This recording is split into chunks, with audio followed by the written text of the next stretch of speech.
प्रकरणातील आरोपीचा स्केच जारी करण्यात आलेला आहे। पुणे सोलापूर महामार्गावरती चालपवयीन मुलीवरती अत्याचार करण्यात आले।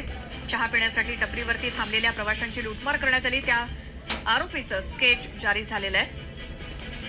पोलिसांच्या एकूण 10 पथकांकडनं त्याचा शोध सुरू आहे आणि हे स्केच आहे त्याचं। त्यामुळे या आसपासच्या भागातल्या लोकांना आवाहन केलं जाते पोलिसांकडनं की या व्यक्तीला जर कुठे आढळल्यास किंवा कुणाच्या लक्षात आल्यास त्वरित पोलिसांशी संपर्क साधा। स्वामी चिंचोली परिसरातली ही घटना आहे दौंडमधली आणि याच प्रकरणातल्या आरोपीचं स्केच सध्या जारी केलंय आणि पोलिसांची 10 पथकं त्याच्या मागावरती आहेत।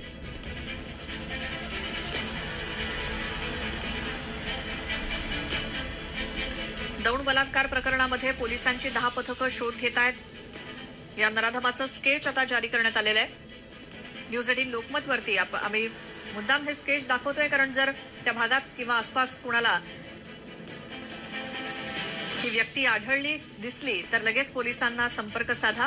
हे स्केच सध्या जारी करण्यात आलंय।